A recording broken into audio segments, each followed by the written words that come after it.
Welcome to another episode of the Connecting Through Technology podcast powered by Intellacall. I'm your host, Jonathan Kaur, and today I have the privilege of speaking to Marisa Pensa, the president and founder of Methods in Motion, a dynamic sales training company. For over 16 years, her number one priority has been to equip sales teams and sales leaders with the tools to inspire creativity and leveraging a mix of tools from the phone to video and virtual meetings. Welcome to the show, Marisa. Thank you so much. Awesome. Well, let's kick this off right away. Obviously, with the audience that is listening, I'm sure that a lot of them may have never heard of you specifically. But before we talk about Methods in Motion and more of your expertise, I wanted to ask you, how did you get started in sales? Oh, goodness. In sales, I was actually working the front desk for Marriott hotels, and I was checking in guests in the evening. And I remember we would have, there was a particular executive I remember coming up, and he was with a huge company. So I think it was IBM, and they came in and they were checking in 2-week stay people. And so I showed him the rooms and that kind of thing. And what happened was, before you know it, the sales department had left at 5 p.m. and I was finding myself selling after hours, just checking in guests in the hotel, and they would come by. So I remember I had an old boss that talked me into it and said, Marissa, selling is just helping people. That's all it is. And he said, if this is the right property for them, then you make a sale. If it's not, then we guide them to a better property. But he just simplified so I didn't overthink selling and think it was talking people into something they didn't need. So anyway, that's how I got my start in it, is really just checking in guests at a hotel in an evening, and then eventually, went into the sales department. Awesome. Well, obviously it sounds like you rose to the occasion. I think you articulated it really well with saying, it's just helping people. I think one of the things I've struggled with in the past when it comes to sales is like, hey, it's all about me. It's all about what I'm selling. But the reality of the matter is, I think once you learn what the goal of sales is, which is to actually solve some sort of pain point or need or through a product or service, I think that's a huge game changer. So I'm glad you mentioned it that way. And so, obviously I introed you. You're the president and founder of Methods in Motion, your sales training company. So it started 16 years ago. I wanted to ask you, why did you decide to start this? Because obviously, like, after that initial experience, you had other sales roles within your career. But what eventually inspired the inception of Methods in Motion? A couple of things. I had attended a training where I was a participant. So I had gone through a program on pipeline, on utilizing the phone, on video, and I just loved it. So, became a client first. And so I was a manager, I was a salesperson, and I just found a direct result from it. And so I remember when my company was doing a bunch of cutbacks and everything like that, I called the company that trained us and said, do you have an office in Atlanta? I'd love to open one. And they said, well, actually, it's more of a franchise. So definitely was scared of that at the time, because I opened my business when I was 26. And so it was I was still early in my career, but I went and I attended trainings, I interviewed people, and it was really just a passion that I'm able to do something that I believe in, and I believe in this. And then my husband was also my biggest cheerleader, because I remember telling him on the couch one night, I was like, oh yeah, I talked to that company, but it's a franchise. He was like, why not? You should go for it. You'd be great. And so I think sometimes, people speak to you, and sometimes it's good advice, sometimes it's not good advice. But I appreciate my husband giving me that nudge and just belief that even though you're young, that's okay. You still have stories and you can learn. So that's how I got started.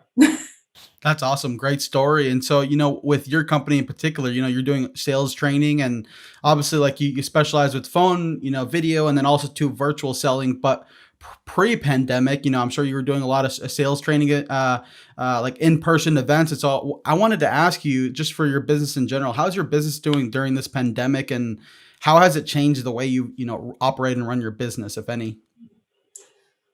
It's changed dramatically. So the content of the training has changed, one thing, because we're doing a lot more of inside. I mean, we've been an inside sales company heavily in strength for years, and so that's bode well in this environment because the strength of inside sales, the strength of phone. How do you sell someone something that you've never met with them before and you didn't get a chance to have a relationship on a golf course or over dinner or lunch? So it's it's really learning to be able to say, hey, how can I still make big ticket item sales or small ticket item sales over the phone? So anyway, back to your question of how's it changed. It's grown this year, which I'm extremely grateful for. But also it's changed because I'm not on a flight and I'm not flying. So I mean, it's virtual training and it's hard as a facilitator. I just speak to it. It's hard. It's difficult. Like even those that are listening right now, I wish I was in front of you. I wish I could see your face. I wish I could see, is this resonating? Is this off? Is it not? But we can't. I mean, we just have to make a choice to look into the camera, envision who you might be talking with, and just speak to. And it's hard to do that, to really just connect with the camera because you don't have people in front of you. So anyway, hopefully that answered your question on how it's changed. Yeah, so just to kind of unpack that a little bit, because my plan was to talk about virtual selling and really unpack that piece. Uh, what are some of the like aha moments as far as like yes, it is hard to connect and read people, especially if there's, let's say, a whole big group, or maybe if they have their camera off. What have been some helpful tips and tricks that you've implemented in order to connect or really go over that barrier of trying to connect with your audience? So one thing is I think we have to respect time so much more on a virtual meeting. So in times past where you could go into the office and we have an hour long meetings on site are turning into 30, 45 minutes, sometimes even 20 minutes that you have on a virtual. So I think the one major thing is there's a greater respect for time selling virtually. And so the preparation on the part of the salesperson is key. Is we have to go in so much more prepared. Because Jonathan, and what you do, if you have something that takes you typically 2 hours and someone says, well, can you do that in 20 minutes? It's like, not sure, but you really have to rethink. And so what I would say to sales professionals is start a virtual meeting with agenda items and communicate in advance. And I'd even say before that, don't speed up the rapport too much. Take the time to look at LinkedIn and just connect personally first. Sometimes we're feeling this rush, like we have to rush and we can't connect with them personally, but don't rush that of connecting personally. But then the best thing you can do is then have on your Zoom, Teams, whatever the platform is that you're using, agenda items. So I can share, Jonathan, here's what I had planned for us to talk about today. Is this still correct? Is this still accurate? And it just shows that you did the preparation, you come well prepared. You probably need to double or triple the prep time you're putting into meetings simply because the timing is so much more tight on a virtual. We hope you're enjoying today's episode. Here's a quick shout out to today's sponsor. Intellacall is a video software that connects your customers with anyone in your organization with just one click from your website. But in a world filled with video software, why should you consider Intellacall? I'll tell you why using one word: simplicity. Intellacall allows you to connect via video without downloading any software, sending any meeting IDs, or passwords. On top of that, Intellacall integrates directly onto your website, so if any customers or prospects want to get in contact with you directly, they can do just that. For more information on Intellacall or to schedule a demo, please visit us at www.intellacall.com. And now, back to today's episode. Specifically with virtual selling, which I would say over the past year with this pandemic has become massively adopted tool or avenue for sales professionals and really professionals across all segments of business.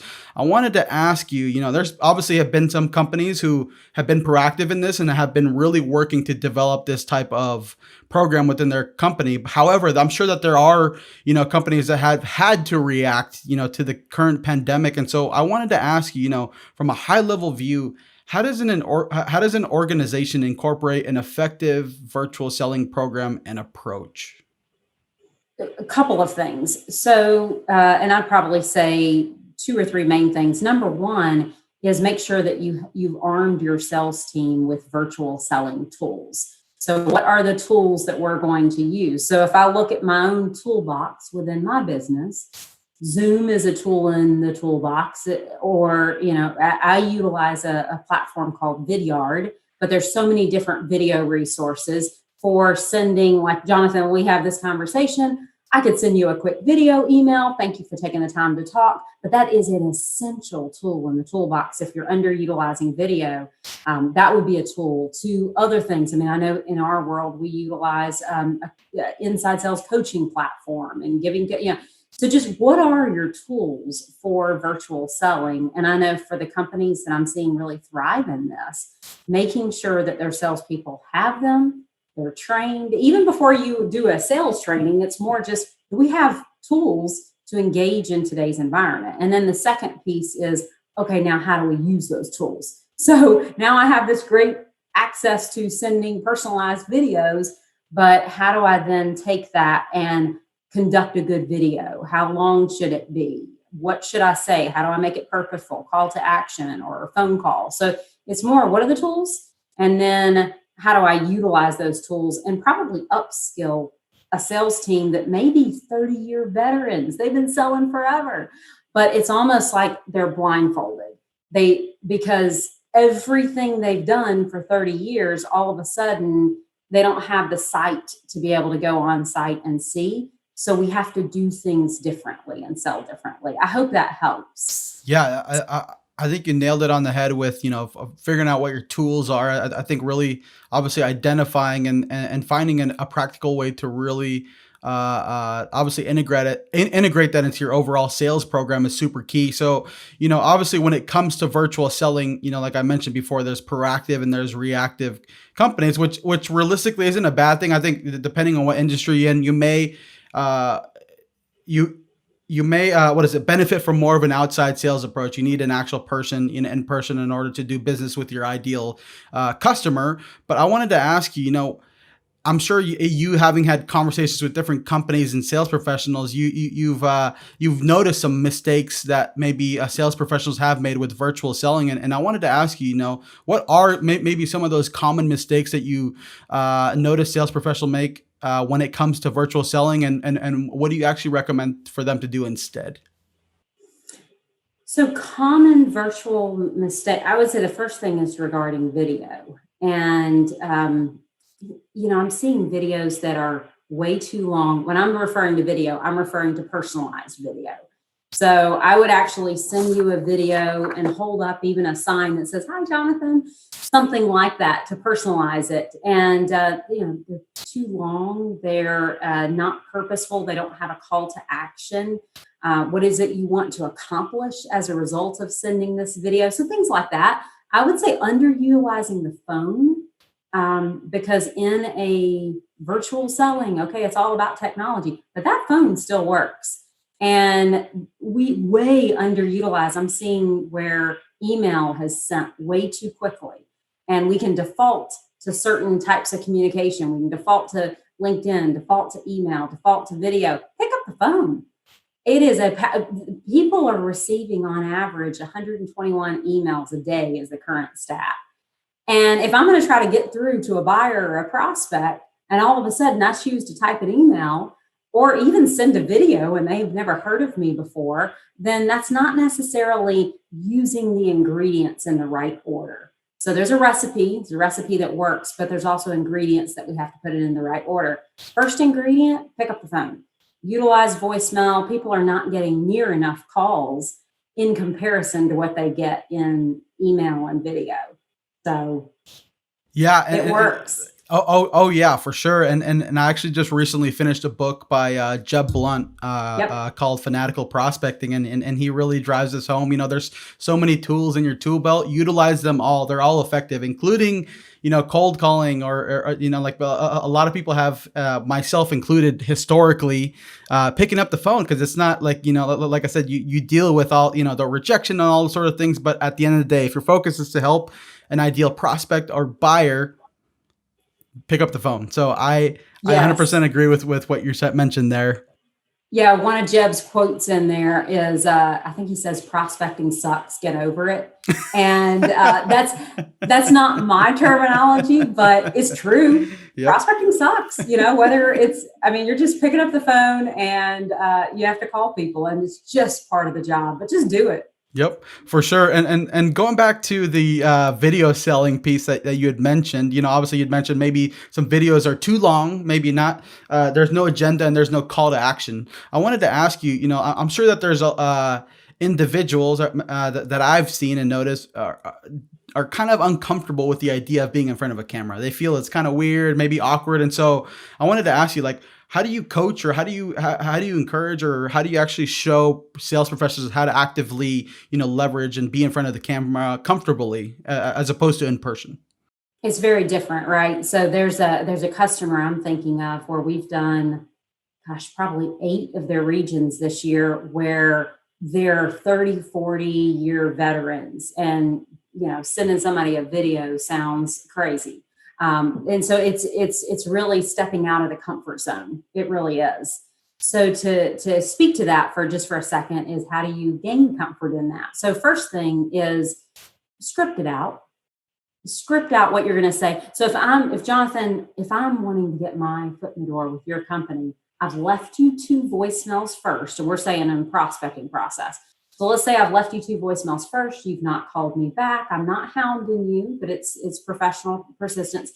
And then I'm going to send you a video, but I need to script out, literally, even just bullets, or write it out. What's up to 1 minute at the very most, and what is my purpose? Hi, Jonathan. What exactly I'm going to say, and then what is the purpose of that video? What do I want them to do? Sign up for a demo, sign up for a webinar, agree to an appointment with me. What is it that you're wanting to accomplish? So I would say number one would be the tip to script it out. Look your very best. And, when you're ready for video, you're video ready every day, then you gain much more comfort in just turning on that camera, just doing it. So script it out, be video ready, try to look your best. And the other thing I would say is, increase the volume of your voice. Because a lot of times when you're in front of people, you have hands and you have all kinds of other things. Over video, they're hearing your tone of voice and they can see body language. But usually you're going to have to amp it up a little bit in energy and tone, and let that come through, because people are making a split-second decision, 1 minute max, about if they're going to take your call to action. So I could probably add several more on that, but those would be the top ones. Yeah, I agree, and I think you kind of alluded to it a little bit, but I would say one of the things that has helped me personally as well is just doing it, just like getting the reps in. I'm sure it's similar to cold calling or emailing, all these, like, you just have to do it more and more often. Not saying you'll always be 100%, like good, or nailing it Yeah. down. However, with practice, you get used to it. And I think for me initially, when I started doing a lot of these podcast pieces, I didn't know the best way to connect, because I agree. I think it's different when you connect in person as opposed to virtually. So I think Totally. just trying it out, even if even, like, remember, your first one's gonna probably suck, and just be okay with that. Embrace that, but continue on, and just keep the repetitions going. I would just say, find a trusted buddy that you can send those, if you're sending an email, more like a video message versus a video like this, find somebody that you can send it to. And I remember my first video, it was sent to a sister company of mine. We wrote a book together. We do a lot of things. And so she gave me all kinds of feedback about the lighting and, for example, the camera. So, I mean, if I have it like this, which you see a lot of, you're seeing a ceiling the whole time, as opposed to, so even things like that, where you can just send it to someone and get feedback, that's really, really helpful. before it goes to a prospect or customer. But otherwise, just do it and just keep doing it. As we close out this conversation, if people are interested in learning more about you and methods in motion and really getting in contact with you, what are some of the best ways to find and connect with you? First two ways would be simply LinkedIn, like we were just talking about, and then go to my website. You can see the click and go to the link here. And so it's methodsinmotion.com. And there's lots of insights and articles and things like that as well. So if you're just looking for ideas and more of this, click on insights on my website and you'll access a lot more content that could be helpful to you. Awesome. Well, thank you so much, Marissa, for coming on the podcast today and sharing some insight, perspective, as well as aspects of your story that have really allowed for you to grow, especially during this pandemic. And yeah, just thank you for sharing so much value and information to the audience today. Hey, it was my pleasure. Thank you.